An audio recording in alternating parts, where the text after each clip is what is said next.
విశాఖపట్నంలో కూటమి ప్రభుత్వం నిర్వహించిన పెట్టుబడిదారుల సదస్సుతో మాజీ ముఖ్యమంత్రి జగన్కు ఆయన బ్యాచ్కు కంటి మీద నిద్ర లేకుండా చేసిందట.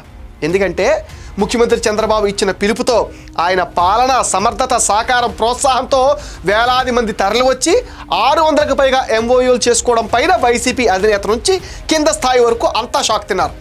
2 రోజుల సదస్సులో ఏకంగా 13,25,000 కోట్ల రూపాయల పెట్టుబడులంటే మాటలా?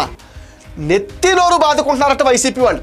అంతేకాదు, సిఐఏ సదస్సు పైన విష ప్రచారం చేయకుండా, ఫేక్ డ్రామాలకు అవకాశం లేకుండా కూటమి ప్రభుత్వం చాలా పకడ్బందీగా పనిచేయటం కూడా వాళ్ళకి మనశ్శాంతి లేకుండా చేసిందని అంటున్నారు.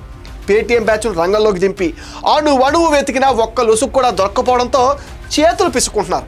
ప్యాలెస్లో టీవీలు, లైట్లు బద్దలు కొట్టేసుకుంటున్నారని టాక్ కూడా వినిపిస్తుంది.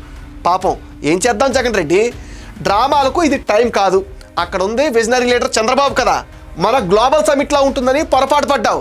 అద్దె సూటు వేసుకుని తిండి కోసం కక్కుతుపడే బ్యాచ్ ఎవరైనా ఉంటారా అని వెతికించావుగా. సిఐఐ సదస్సుకు వచ్చింది అచ్చమైన విదేశీ ప్రతినిధులు. మీ ప్రభుత్వంలో తెచ్చిన గన్నీ ఫెలోస్ కారు. అస్సలు డిసప్పాయింట్ అవ్వద్దు, రాష్ట్రం బాగుపడాలని ఆశించు, అప్పుడే నువ్వు బాగుంటావు.